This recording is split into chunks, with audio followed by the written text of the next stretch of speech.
नमस्कार दोस्तों, आप सभी का स्वागत है हमारे YouTube चैनल एग्जाम नॉलेज। तो चलिए फिर आज हम शुरुआत करते हैं। आज जो हमारा टॉपिक है यानी कि यूपी पुलिस प्रीवियस ईयर की जो क्वेश्चन पेपर आज जो है, आज ही हमारी चौथी क्लास है।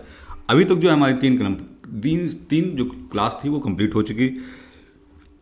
हम आपको बता दें कि हमारा जो एक लक्ष्य है कि 1000 कम से कम 1000 क्वेश्चन जो है प्रीवियस ईयर पेपर में जो आ चुके हैं उनको कवर कराने की पूरी रणनीति बन चुकी है।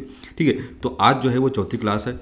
तो आज आप हमारे साथ, आज की जो क्लास है वो बहुत ही महत्वपूर्ण क्लास रहेगी। आज के जो क्वेश्चन हमने कवर किए हैं वो आपके जो एग्जाम में हैं वो रिपीटेड क्वेश्चन बहुत ज़्यादा आ चुके हैं। ठीक है, तो आज हमारे साथ आप शुरू से लेकर अंत तक बने रहिए।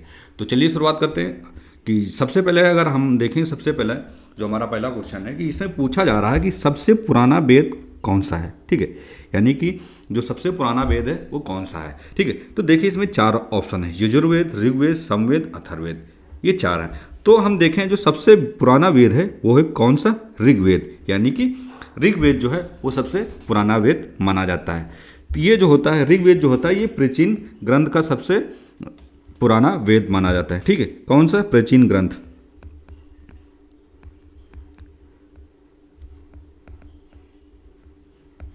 ठीक है, प्राचीन ग्रंथ का सबसे पुराना वेद माना जाता है। ऋग्वेद की अगर बात करें तो ये जो होता है इसमें टोटल 1028 जो हैं वो क्या हैं, सूक्त, और 10,580 जो हैं वो क्या हैं, रचाएं हैं। ठीक है, और इसमें जो हैं, इसमें जो टोटल जो हैं, इसमें टोटल यानी कि 10 जो हैं वो मंडल है। ठीक है, इसमें टोटल 10 मंडल है। ठीक है, तो मतलब यानी कि प्राचीन ग्रंथ का जो सबसे पुराना ग्रंथ है वो ऋग्वेद है। ठीक है, तो टोटल कितने वेद होते हैं, 4 वेद होते हैं। कौन कौन से, समवेद, ठीक है, ये 4 वेद हैं। ठीक है, समवेद और ऋग्वेद, अथर्ववेद और यजुर्वेद, ये 4 वेद होते हैं। ठीक है, तो देखें, अगर हम देखें कि शास्त्रों के अनुसार अगर देखें तो वेद 4 प्रकार के वेद होते हैं, समवेद, यजुर्वेद, अथर्ववेद, और देखें तो ये 4 जो वेद होते हैं ये उपवेद होते हैं। ये क्या होता है कि वेदों के मंत्रों के पद अगर देखें तो इसमें क्या होता है कि ऋग्वेद वेद का गद्य भाग जो है, यजुर्वेद वो वेद का ज्ञान भाग समवेद कहलाता है। ठीक है, तो अब हम बढ़ते हैं, हमारा जो अगला क्वेश्चन है कि नेक्स्ट क्वेश्चन जो है कि जैन धर्मावलंबी महावीर को अंतिम क्या मानते थे। ठीक है, यानी कि जैन धर्मावलंबी महावीर को अंतिम क्या मानते थे।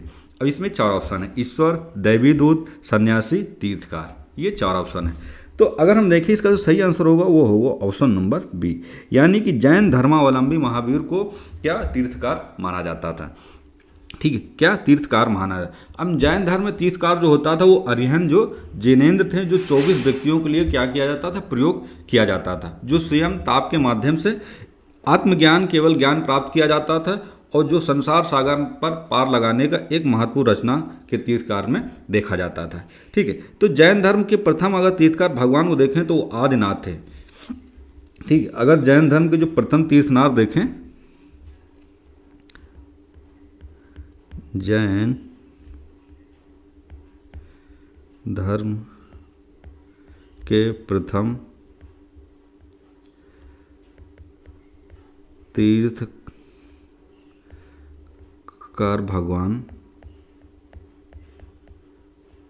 भगवान आदिनाथ थे। ठीक है, आदिनाथ थे। ठीक है, यानी कि जैन धर्म के जो प्रथम तीर्थकार थे वो भगवान आदिनाथ थे। इन्हें क्या है, इन्हें एक ऋषभ वेद तथा ऋषभनाथ के कहा जाता था, और ये महावीर जैन धर्म के 24वें तीर्थकार एवं अंतिम तीर्थकार माने जाते थे। ठीक है, यानी कि ये जो जैन धर्म है ये 24वें और अंतिम तीर्थकार माने जाते थे। और इनका अगर हम देखें तो ये जैन धर्म के प्रथम तीर्थकार के रूप में भी था, और ऐसी मान्यता है कि 21 तीर्थकारों के बीच में क्या होता था कि ऋषभदेव और महावीर पद्मनु को क्या, एक कमल यानी कि सिंहासन की जो है उनको मोक्ष की प्राप्ति में थे। ठीक है, अब हम देखते हैं अगला जो हमारा क्वेश्चन है कि गौतम बुद्ध ने महापरिनिर्वाण कहाँ प्राप्त हुआ, यानी गौतम बुद्ध में जो महापरिनिर्वाण था वो कहाँ प्राप्त हुआ। तो ऑप्शन देखें, यानी कि लुम्बिनी, सारनाथ, कुशीनगर, बोध गया, ये 4 ऑप्शन है। तो अगर हम ऑप्शन देखें तो इसमें जो ऑप्शन है वो ऑप्शन नंबर जो 3 है, यानी कि कुशीनगर में जो है वो महावीर बुद्ध ने महापरिनिर्वाण प्राप्त किया था।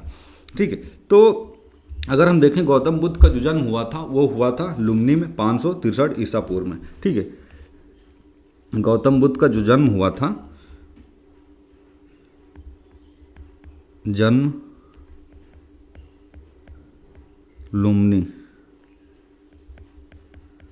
लुम्बिनी में 563 ईसा पूर्व में हुआ था। ठीक है, ईसा पूर्व में हुआ था। और ये क्या थे, ये एक शाक के परिवार के, मतलब एक क्षत्रिय शाक परिवार कुल के एक राजा जो थे शूद्रोधन के घर में हुआ था। और इनकी माँ का जो नाम था वो महामाया था, जो कोली वंश से थी। ठीक, इनकी माता जी का जो नाम था वो था महामाया। ठीक है, महामाया, इनकी जो माँ का नाम था वो था महामाया। अब हम देखते हैं हमारा जो अगला क्वेश्चन है कि दक्षिण भारत को कब्जा करने वाला पहला मुसलमान शासक कौन था। ठीक है, यानी कि जब दक्षिण भारत पर जब जो कब्जा किया था वो पहला मुसलमान शासक कौन था। ठीक है, अब इसमें हम देखते हैं ऑप्शन जो हैं कि 4 हैं, अलाउद्दीन खिलजी, शेरशाह सूरी, शाहजहां, अकबर, ये 4 ऑप्शन हैं। तो अगर हम देखें कि इसमें जो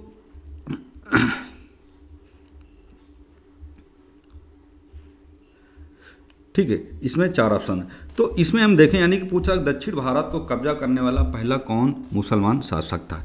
तो ये जो इसका जो सही आंसर होगा वो होगा ऑप्शन नंबर ए, यानी कि 1।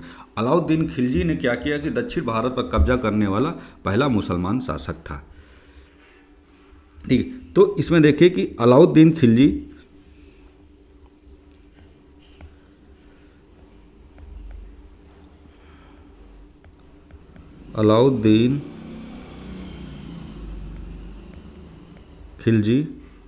जो थे वो क्या है 1296 से 1316 ईसा पूर्व तक क्या थे,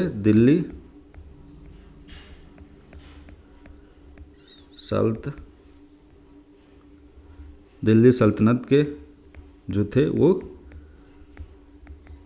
खिलजी वंश का जो था वो दूसरा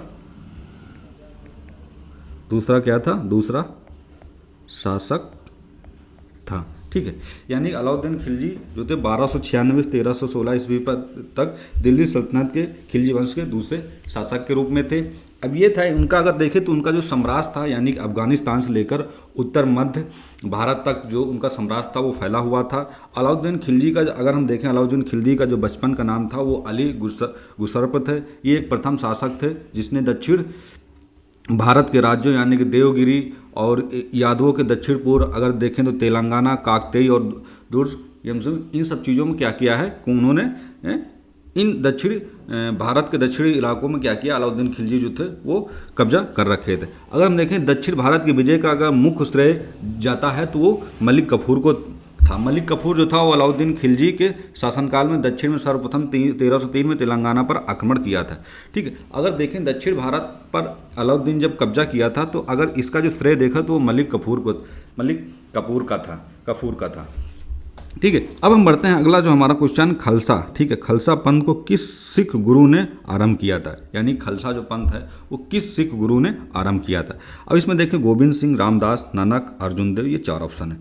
तो इसका जो सही आंसर होगा वो होगा ऑप्शन नंबर ए 1। ठीक है, यानी कि खालसा पंथ का जो सिख गुरु ने आरंभ किया था वो थे गुरु गोविंद सिंह। ठीक है, गुरु गोविंद सिंह ये सिखों के एक पहलू प्रथा थी जो दीक्षित व्यक्ति को खालसा कहा जाता था। इसकी शुरुआत जो थी वो 10वें अंतिम गुरु गोविंद सिंह के दौर में हुआ था। ठीक है, तो अब हम बढ़ते हैं, हमारा जो अगला क्वेश्चन है कि भारत में पहली बार रेलवे लाइन का निर्माण कहाँ हुआ था। ठीक है, ये क्वेश्चन बार बार आता है कि भारत में पहली बार रेलवे निर्माण कहाँ हुआ था। तो भारत में जो पहली बार रेलवे निर्माण हुआ था वो हुआ था 16 अप्रैल 1853 को। भारत यानी इंडिया में पहली रेल पैसेंजर ट्रेन थी मुंबई से ठाणे। ठीक है, मुंबई से मुंबई से ठाणे के बीच में, ठीक है। यानी कि ऑप्शन जो ए है वो सही है। तो ये जो इसकी जो शुरुआत हुई थी ये हुई थी 16 अप्रैल 1853 के बीच में, ठीक है। यानी कि 16 अप्रैल 1853 के बीच में मुंबई और ठाणे के बीच रेलवे लाइन का क्या हुआ था, निर्माण हुआ था, ठीक है। रेलवे लाइन का निर्माण हुआ था। अब हम बढ़ते हैं, हमारा जो अगला क्वेश्चन है कि अंग्रेजों ने अपनी प्रथम फैक्ट्री कहाँ पर स्थापित की थी। यानी कि जो अंग्रेज लोग थे उन्होंने अपनी प्रथम जो फैक्ट्री थी वो कहाँ पर स्थापित किया था, ठीक है। अब इसमें देखते हैं कि इसमें 4 ऑप्शन दे रखे हैं। 4 ऑप्शन यानी कोलकाता, अहमदाबाद, सूरत, मछलीपट्टनम, ये 4 ऑप्शन है। तो अगर हम देखें हमारा जो सही आंसर होगा, ठीक है, सही आंसर की बात करें तो इसका जो सही आंसर होगा वो होगा ऑप्शन नंबर, यानी कि ऑप्शन जो होगा वो होगा डी, यानी कि ऑप्शन नंबर जो है वो 4 जो होगा। अंग्रेजों ने अपनी प्रथम जो फैक्ट्री स्थापित की थी वो की थी मछलीपट्टनम में स्थापित किया था, ठीक है। मछलीपट्टनम, अगर ईस्ट इंडिया कंपनी आन कंपनी जो थी वो स्थापना अगर देखें तो ये 31 दिसंबर 1600 ईस्वी को महारानी एलिजाबेथ के घोषणा पत्र के द्वारा किया गया था। ये भारत का शासक जो था वो अकबर के रूप में था, ठीक है। तो अंग्रेजों ने जो थी वो प्रथम फैक्ट्री मछलीपट्टनम में किया था। अब हम बढ़ते हैं, हमारा जो अगला क्वेश्चन कि किस भारतीय राज्य के राज्यपाल से संबंधित निम्नलिखित कथनों में कौन सा कथन जो है वो सत्य नहीं है, ठीक है। यानी कि इसमें कथन पूछा जा रहा है कि किस भारतीय राज्य के राज्यपाल से संबंधित निम्नलिखित जो कथन है, कौन सा कथन ऐसा है जो सत्य नहीं है, ठीक है। अब इसमें कथन की बात करते हैं, वह राष्ट्रपति के द्वारा नियुक्त किया जाता है, ये कथन सही है, ठीक है। राज्यपाल जो होता है, आई थिंक भारतीय राज्यपाल राज्य का जो राज्यपाल होता है वो वह भारत के राष्ट्रपति द्वारा नियुक्त, वह एक से अधिक राज्यों का राज्यपाल हो सकता है, ये भी सही है, ठीक है। वह समानता 5 वर्ष तक पद पर रहता है, ये गलत है, ठीक है, ये जो है गलत है। तो इसमें क्या पूछा जाए, कौन सा कथन सही नहीं। तो देखा जाए जो तीसरा नंबर कथन है, ठीक है, यानी कि जो कथन तीसरा है, ठीक है, यानी कि जो कथन नंबर है वह समानता 5 वर्ष तक रहता था। तो ये जो है ये इसका जो ऑप्शन है, यानी कि ये जो है वो 5 वर्ष नहीं यानी 6 वर्ष तक रह सकता है, ठीक है। तो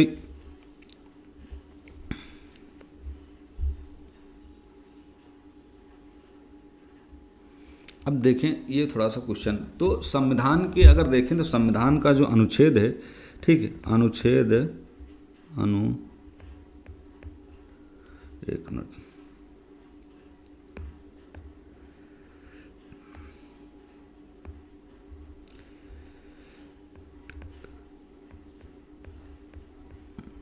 अनुच्छेद 153 के द्वारा, ठीक है, यह प्रावधान है कि प्रत्येक राज्य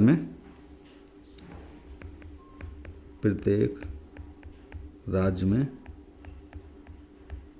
राज्यपाल जो होगा नियुक्त किया जाएगा, ठीक है। यानी कि अनुच्छेद 153 कहता है हमारे संविधान में कि प्रत्येक राज्य में राज्यपाल की नियुक्ति अनिवार्य है, ठीक है। तो इसका जो सत्य नहीं तो वो होगा समानता 5 वर्ष तक पद पर रहता है, यानी कि जो राज्यपाल होता है वो होता है कि 6 वर्ष तक जो होता है 6 वर्ष तक समानता 6 वर्ष तक पद पर अपने बना रहता है, ठीक है। अब हम देखते हैं हमारा जो अगला क्वेश्चन है कि उच्च न्यायालय के न्यायाधीशों के वेतन में किस परिस्थिति में कमी की जा सकती है।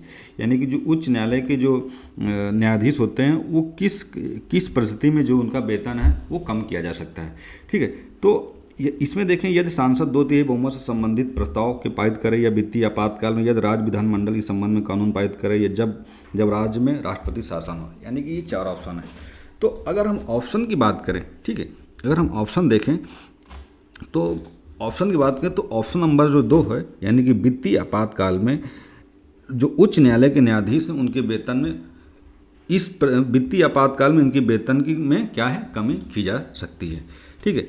तो वित्तीय आपातकाल में क्या होगा कि उच्च न्यायालय के न्यायाधीशों का जो वेतन है वो राज्य की संचित निधि से दिया जाता है, ठीक है। ये आपको याद रखना है, जो उच्च न्यायालय के जो न्यायाधीश होते हैं वो राज्य की जो संचित निधि होती है उसके द्वारा दिया जाता है।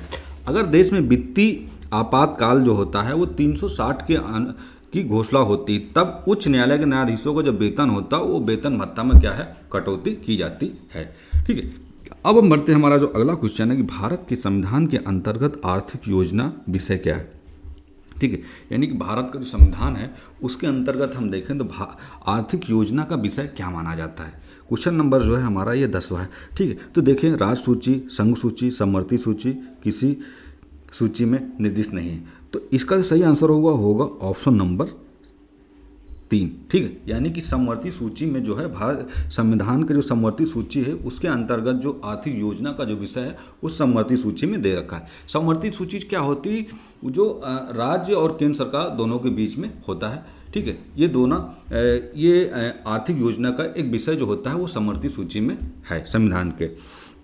अब हम बढ़ते हैं, हमारा जो अगला क्वेश्चन है कि अवशिष्ट शक्तियाँ। ठीक है, अब जो है अवशिष्ट शक्तियाँ जैसे कि जिनका उल्लेख जो है संघीय राज्य या समवर्ती राज्य में किया सकता है। ठीक है, अब इसमें क्या सूचियों में नहीं किया गया है, तो निम्नलिखित में से किस में निहित है। ठीक है, यानी अब इसमें अवशिष्ट शक्तियों की बात करते हैं, यानी क्वेश्चन जो है हमारा वो है 11। ठीक है, क्वेश्चन नंबर जो है वो है हमारा 11। ठीक है, तो अवशिष्ट शक्तियाँ जो हैं वो क्या हैं? अवशिष्ट शक्तियाँ जो हैं ऑप्शन नंबर जो है यानी कि 2 संसद में है, जो राज्य और समवर्ती सूचियों का जो विषय सूचियों में नहीं किया गया है। ठीक है, तो देखिए संविधान की जो 7वीं अनुसूची है केंद्र और राज्य की शक्तियों को स्पष्ट किया गया है। ठीक है, यानी कि जो संविधान की 7वीं अनुसूची है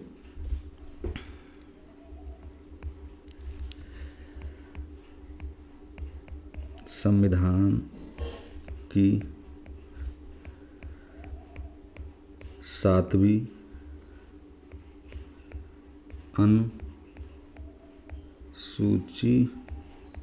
में क्या है?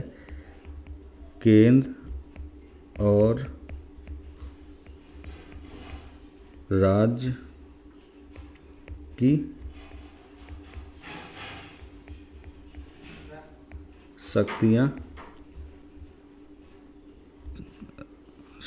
जो हैं स्पष्ट, ठीक, एक मिनट,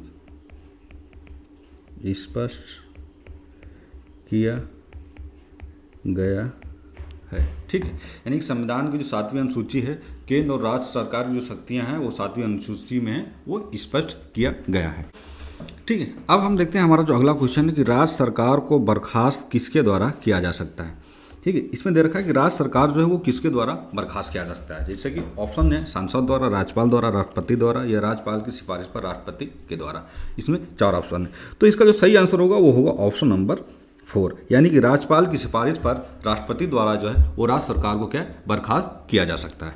ठीक है, अब हम बढ़ते हैं, हमारा जो अगला क्वेश्चन है कि भारतीय संविधान में संविधान संशोधन की जो प्रक्रिया है वो किस राष्ट्र के संविधान पर आधारित है। यानी कि इसमें पूछा जाएगा कि जो भारतीय संविधान में संशोधन की जो प्रक्रिया है वो किस राष्ट्र के संविधान से ये स्रोत है जो लिया गया है। ठीक है, तो इसमें देखें तो 4 ऑप्शन है, यानी कि संयुक्त राज्य अमेरिका, दक्षिण अफ्रीका, कनाडा, आयरलैंड। तो इसमें 4 ऑप्शन है।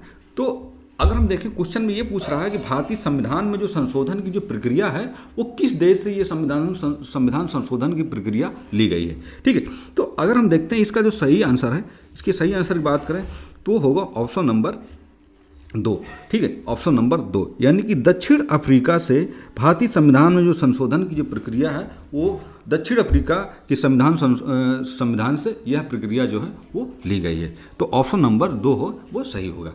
अब हम बढ़ते हैं, हमारा जो अगला क्वेश्चन है कि मुस्लिम लीग ने संविधान सभा का बहिष्कार किस कारण किया। ठीक है, यानी कि जो मुस्लिम लीग है वो संविधान सभा का जो है वो बहिष्कार किया था। तो इसमें पूछ रहा है कि किस कारण किया था। ठीक है, अगर हम देखें तो इसमें जो है कि मुस्लिम लीग संविधान सभा का अध्यक्ष किसी मुस्लिम नेता को बनाना चाहती थी। ठीक, या मुस्लिम लीग को संविधान सभा में उचित प्रतिनिधित्व न मिलने के कारण, या ऑप्शन 3 मुस्लिम लीग मुसलमानों के लिए एक अलग संविधान सभा चाहती थी, या ऑप्शन नंबर 4 उपयुक्त सभी। ये चार ऑप्शन है। तो इसमें जो देखें वो होगा ऑप्शन नंबर 3, यानी कि जो मुस्लिम लीग थी, मुस्लिम लीग मुसलमानों के लिए एक अलग संविधान सभा जो है वो चाहती थी, इसलिए मुस्लिम लीग ने संविधान सभा का क्या है वो बहिष्कार किया था। ठीक है, तो इसका जो सही आंसर होगा वो होगा 3। अब हम बढ़ते हैं, हमारा जो अगला क्वेश्चन है कि सूची 1 सूची 2 को सम्मिलित कीजिए और सूचियों के नीचे दिए गए कोड का सही प्रयोग कीजिए। ठीक है, अब इसमें देखें हम कृषि उत्पाद। ठीक है, कृषि उत्पाद में देखें तो सोयाबीन, कपास, काली मिर्च, जूट, ये 4 हैं। ठीक, अब उसमें सूची सेकंड में देखें तो प्रमुख उत्पाद। ठीक, यानी कि अब इसमें जो है कि सूची फर्स्ट में देखें तो कृषि उत्पाद यानी कि सोयाबीन, कपास, काली मिर्च, जूट। अब प्रमुख उत्पादों में हम देखें तो मध्य प्रदेश, गुजरात, पश्चिम बंगाल, केरल और कूट, ये 4 ऑप्शन दे रखे हैं। ठीक है, ये 4 ऑप्शन दे रखे। तो अगर हम देखें इसका जो सही आंसर होगा यानी कि 15 का, तो वो होगा ऑप्शन नंबर बी। ठीक है, ये ऑप्शन नंबर बी यानी कि ठीक है। अब इसमें हम देखते हैं क्या है कि जैसे कि हम देखें जो ऑप्शन नंबर बी है, ठीक है, ऑप्शन नंबर बी है,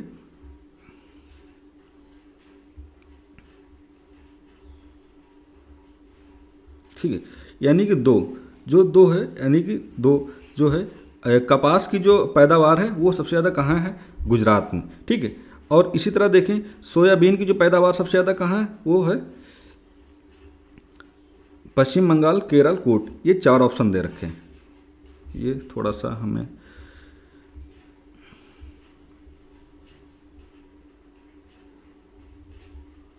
एक मिनट, 1 2 3 4, ठीक है। तो अगर हम देखें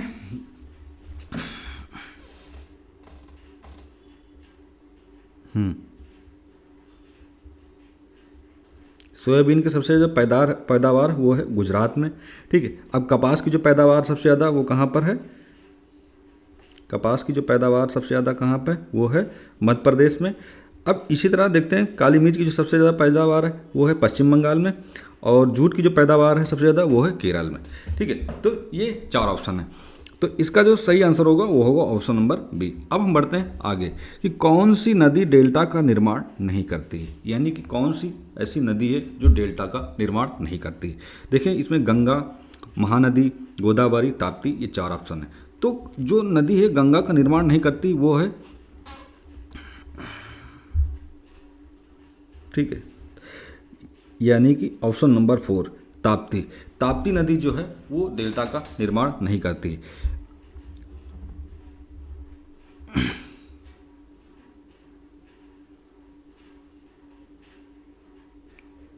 ठीक है, ताप्ती, यानी कि हम देखें तो ताप्ती नदी जो है वो डेल्टा का निर्माण नहीं करती।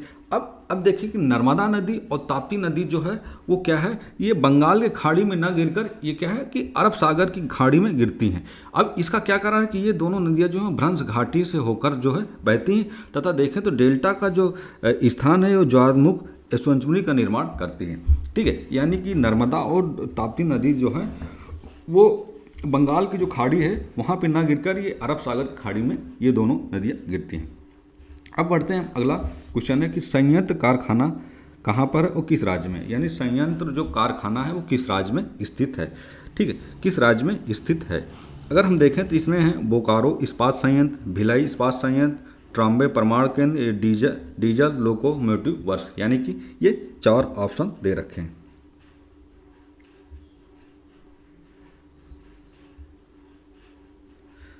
ठीक है, ये 4 ऑप्शन दे रखे हैं। तो इसका जो सही आंसर होगा वो होगा ऑप्शन नंबर 3। ठीक है, क्वेश्चन नंबर 3, यानी कि पहला जो होगा,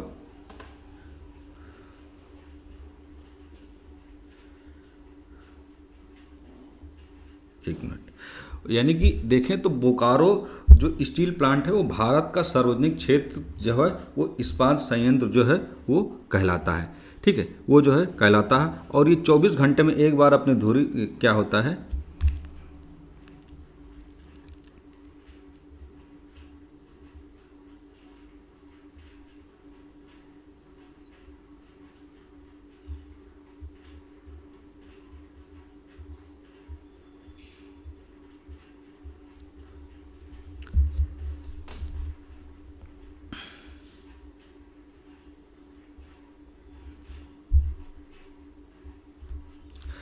अब इसमें हम एक एक चीज़ आपको समझा देते हैं। जैसे कि भिलाई संयंत्र जो कारखाना है, भिलाई जो है ये छत्तीसगढ़ में है। ठीक है, छत्तीसगढ़ कि भिलाई में इस्पात खाना स्थित है। अब बोकारो इस्पात की बात करें, ठीक है, इससे कि बोकारो इस्पात की अगर हम बात करें तो बोकारो जो है वो एक स्टील प्लांट का सार्वजनिक क्षेत्र माना जाता है। तो इस तरह हम भिलाई इस्पात कारखाना भारत का पहला इस्पात संयंत्र देखें तो वो मुख्यतः रेलों का उत्पादन करता। तो इस संयंत्र को स्थापना सोवियत संघ के माध्यम से 1955 में क्या है, प्रथम पंचवर्षीय योजना में क्या है, लागू किया गया था। अब इसमें क्या है कि तमिलनाडु और मध्य प्रदेश, झारखंड, महाराष्ट्र, उत्तर प्रदेश, ठीक है, ये 4 इस्पात केंद्रों के राज्यों में स्थापित है। अब हम बढ़ते हैं, हमारा जो अगला क्वेश्चन है,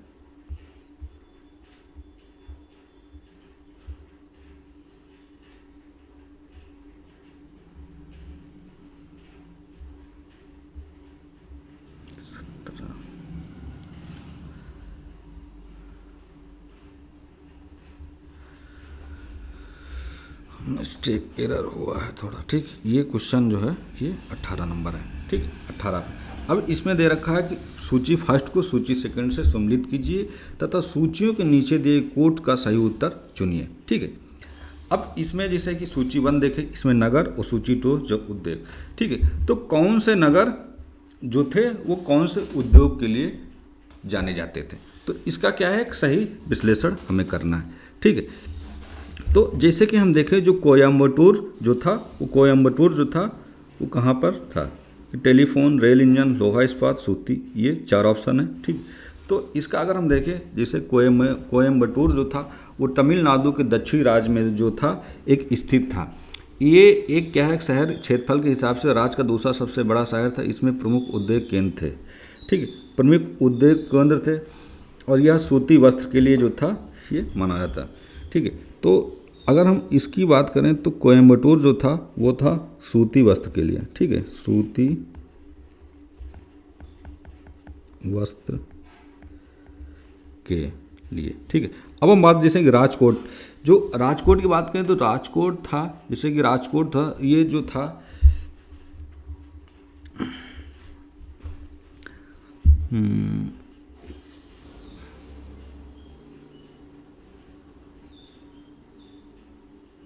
राजकोट, कपूरथला, वाराणसी, ठीक है। अब हम कपूरथला देखते हैं, ठीक। कपूरथला जो है वो जालंधर शहर के पश्चिम स्थित में पंजाब का एक प्रमुख शहर है। यहाँ पर रेलवे कोच की बढ़ती मांग को पूरा करने के लिए यह रेल कोच फैक्ट्री के RCF की स्थापना की गई थी, ठीक है। यानी कपूरथला जो था ये यहाँ पे क्या था, रेल इंजन, एक मिनट,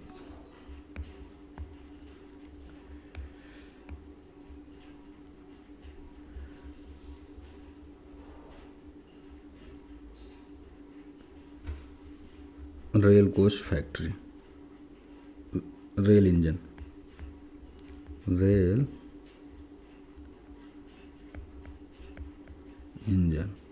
ठीक है, रेल इंजन।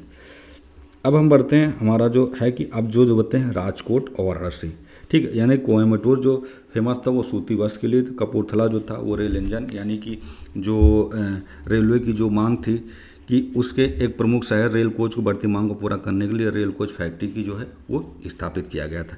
अब जैसे कि राजकोट और वाराणसी, तो ये जो था, अगर हम इसकी सही आंसर की बात करें तो जो है 18 है, यानी कि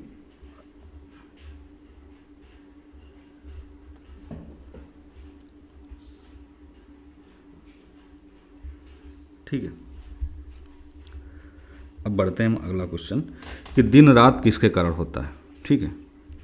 जो दिन और रात है वो किसके कारण होता है, तो अगर हम देखें 4 ऑप्शन, पृथ्वी के घूर्णन कारण, पृथ्वी के घूर्णन के परिक्रमण के कारण, या पृथ्वी के परिक्रमण के कारण, या ना तो पृथ्वी घूर्णन और ना ही परिक्रमण के कारण। तो इसमें 4 ऑप्शन है। तो अगर हम देखते हैं इसका जो सही आंसर होगा वो होगा ऑप्शन नंबर ए, यानी कि जो दिन रात जो होता है वो पृथ्वी का जो घूर्णन होता है उसके कारण जो है दिन रात जो होता है वो पृथ्वी के घूर्णन के कारण होता है। अब देखेंगे पृथ्वी जो है प्रत्येक 365 दिन में एक बार है सूर्य की परिक्रमा करती है, ठीक है।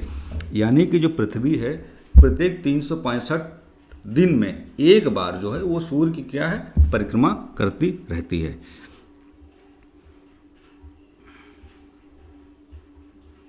ठीक है। 24 घंटे पर में एक बार अपनी दूरी पर क्या है वो घूमती है 365 दिन। अब हम बढ़ते हैं, हमारा जो अगला क्वेश्चन है कि प्रथम परमाणु मंडल किसके द्वारा प्रस्तावित किया गया था, यानी कि जो प्रथम परमाणु मॉडल है वो किसके द्वारा प्रस्तावित किया गया था।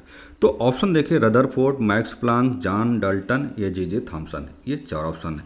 तो इसका अगर हम देखें सही आंसर किस, तो ये होगा ऑप्शन नंबर बी, यानी कि जे थॉमसन द्वारा जो था वो प्रथम परमाणु मॉडल जो है उनके द्वारा जो है वो प्रस्तावित किया गया था। तो प्रथम परमाणु मॉडल जे थॉमसन द्वारा किया गया था। ये जो किया गया था ये 1891 से 1897 के बीच में, ठीक है, बीच में 1891 और 1897 के बीच में ये जो है प्रस्ताव अपने प्रयोगों द्वारा, और ये 1998 में क्या जे थॉमसन ने ये बताया कि परमाणु एक समान अवशोषित गोला त्रिज्यीय लगभग है जो 10.10 के माध्यम से होता है, ठीक है। अब हम बढ़ते हैं, हमारा अगला जो क्वेश्चन, सावाना घास का मैदान कहाँ है, ठीक है, यानी जो सावाना घास का मैदान है वो कहाँ पर स्थित है, ठीक है। अब इसमें देखें 4 ऑप्शन है, अफ्रीका, ऑस्ट्रेलिया, दक्षिण अमेरिका, उत्तरी अमेरिका, ये 4 ऑप्शन है। तो अगर हम देखें इसका सही आंसर होगा वो होगा ऑप्शन नंबर ए, यानी कि सावाना घास का जो मैदान है वो अफ्रीका में स्थित है, ठीक है। कहाँ पर स्थित है, अफ्रीका में स्थित है। कि सावाना घास का मैदान है वो मुख्य रूप से क्या है, कि मुख्य रूप से जो है वो एक पूर्वी अफ्रीका है जो केन्या, तांजानिया में पाया जाता है, ठीक है। तो इसका सही आंसर होगा वो होगा ऑप्शन नंबर ए। अब हम बढ़ते हैं, जो रुपये का जो चिन्ह है ये किसका है, इसका जो सही आंसर होगा वो होगा ऑप्शन नंबर 3, यानी कि भारतीय का चिन्ह जो है वो माना जाता है। अब हम बढ़ते हैं अगला क्वेश्चन कि 2013 में खेल रत्न पुरस्कार निम्नलिखित में से किसे सम्मानित किया गया था, यानी कि जो 2013 में जो खेल रत्न पुरस्कार जो था वो किसको सम्मानित किया गया था, ठीक है। तो इसमें हैं जैसे कि ज्वाला घाटा, साइना नेहवाल, रंजन सोढ़ी, विराट कोहली, ये 4 ऑप्शन है, ठीक है, ये 4 ऑप्शन है।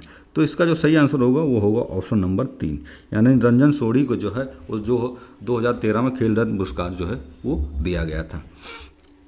तो ये जो खेल पुरस्कार होता है ये राजीव गांधी खेल रत्न पुरस्कार, जो देश का सर्वोच्च खेल सम्मान है, उसे भारतीय ट्रॉफी निशानेबाज जो थी, ये एक ट्रॉफी एक निशानेबाज थी जो इनको भारत रत्न पुरस्कार 2013 में दिया गया था, ठीक है। अब हम बढ़ते हैं, हमारा जो अगला क्वेश्चन है कि विश्व व्यापार संगठन यानी WTO की, विश्व व्यापार संगठन यानी कि वर्ल्ड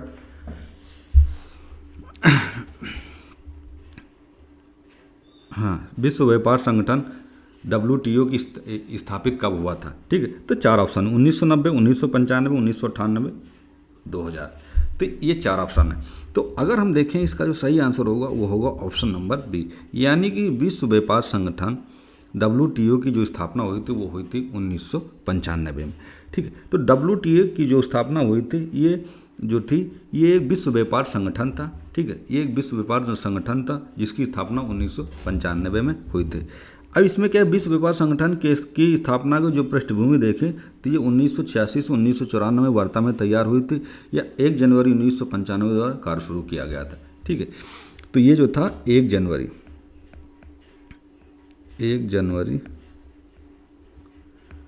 1995 में, ठीक, 1 जनवरी 1995। अब हम बढ़ते हैं, अगला जो क्वेश्चन है एशियन डेवलपमेंट बैंक का मुख्यालय कहाँ है, ठीक है, यानी जो एशियन डेवलपमेंट की जो बैंक मुख्यालय है वो कहाँ पर स्थित है, ठीक है। तो अगर हम देखें वाशिंगटन, पेरिस, मनीला, कैनबरा, ये 4 ऑप्शन है। तो एशियन डेवलपमेंट बैंक का जो मुख्यालय है वो स्थित है मनीला में, ठीक है, कहाँ पर स्थित है, मनीला में। तो एशियन बैंक का जो मुख्यालय है वो फिलीपींस की जो राजधानी है कहाँ, वो मनीला में है, ठीक है। फिलीपींस की जो राजधानी है, फिलीपींस की राजधानी, ठीक, फिलीपींस की जो राजधानी है वो है क्या है, मनीला, ठीक है। तो एशियन डेवलपमेंट बैंक का जो मुख्यालय है वो कहाँ पर स्थित है, मनीला। जो मनीला जो है वो फिलीपींस की क्या है, राजधानी है। अब हम बढ़ते हैं, अगला क्वेश्चन जो है हमारा जो अगला क्वेश्चन है येन किसकी मुद्रा है, येन जो है वो किसकी मुद्रा है, ठीक है। तो इसमें जो ऑप्शन है जापान, चीन, दक्षिण कोरिया, भूटान, ये 4 ऑप्शन है। तो तो एन जो है वो किसकी मुद्रा है? तो एन जो है वो है ऑप्शन नंबर ए, यानी कि ये जो है जापान की मुद्रा है। ठीक है, एन जो है वो किसकी मुद्रा है? वो जापान की मुद्रा है। अब हम बढ़ते हैं, अगला जो क्वेश्चन है कि अंतरिक्ष में भेजा गया भारत का प्रथम उपग्रह कौन सा था? ठीक है, यानी कि अंतरिक्ष में जो भेजा गया भारत का प्रथम उपग्रह कौन सा था? तो इसमें अगर हम देखें तो वो ऑप्शन नंबर 3 यानी कि आर्यभट्ट, ये किसके द्वारा भेजा गया? यानी भारत का पहले स्वदेशी कृत्रिम उपग्रह जो था वो 19 अप्रैल 1975 को लॉन्च किया गया था, जिसका नाम आर्यभट्ट रखा गया था। ठीक है, तो ये जो है अंतरिक्ष में भेजा गया जो प्रथम उपग्रह था वो कौन था? आर्यभट्ट। अब हम बढ़ते हैं अगला को जो क्वेश्चन है कि पुस्तक देवदास के लेखक कौन है? ठीक है, पुस्तक देवदास जो है उसके लेखक कौन है? इसमें पूछा जा रहा है कि पुस्तक देवदास के जो लेखक हैं वो कौन है? तो इसमें देखेंगे बंकिम चंद्र चट्टोपाध्याय, शरद चंद्र चट्टोपाध्याय, हरीश चंद्र चट्टोपाध्याय, उपरोक्त में से कोई नहीं, यानी कि इसमें 4 ऑप्शन। तो अगर हम इसका सही आंसर देखें तो ऑप्शन नंबर जो 3 है, यानी कि देवदास की जो पुस्तक के जो लेखक हैं वो हरीश चंद्र चट्टोपाध्याय जी हैं, जो देवदास के लेखक कहलाते हैं। ठीक है, तो अब हम बढ़ते हैं अगला जो क्वेश्चन है कि विंग्स ऑफ फायर।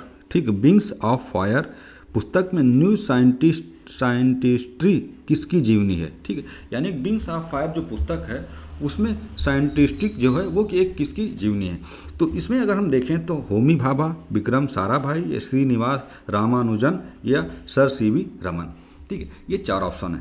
तो अगर हम देखें इसका जो सही आंसर होगा वो होगा ऑप्शन नंबर है 3, यानी कि विंग्स ऑफ फायर के पुस्तक में जो जीवनी है वो श्रीनिवास रामानुजन जी की जो है वो एक जीवनी लिखी गई है। तो न्यू साइंटिफिक। ठीक है, तो ये हमारा यानी कि जो 30 नंबर का जो क्वेश्चन था वो ऑप्शन नंबर 3 जो है वो है विंग्स ऑफ फायर की जो पुस्तक के जो जीवनी है वो श्रीनिवास रामानुजन की जीवनी लिखी गई। ठीक है, तो आज की जो हमारी चौथी क्लास थी यानी कि प्रीवियस ईयर के जो क्वेश्चन पेपर थे, तो आज ये टोटल हमने 30 क्वेश्चन जो हैं वो कवर करा दिए हैं। ठीक है, 30 जो क्वेश्चन थे वो फाइनली हमने कवर करा दिए। तो आज की जो क्लास थी वो आप लोगों के लिए बहुत ही महत्वपूर्ण थी। बहुत सारे क्वेश्चन हैं इसमें जो रिपीटेड हैं, तो प्लीज़ आप लोगों से एक रिक्वेस्ट है कि आप लोग लाइक करिए, कमेंट करिए, सब्सक्राइब करिए। ठीक है, फिर हम मिलेंगे अगले वीडियो के साथ। जय हिंद, जय भारत।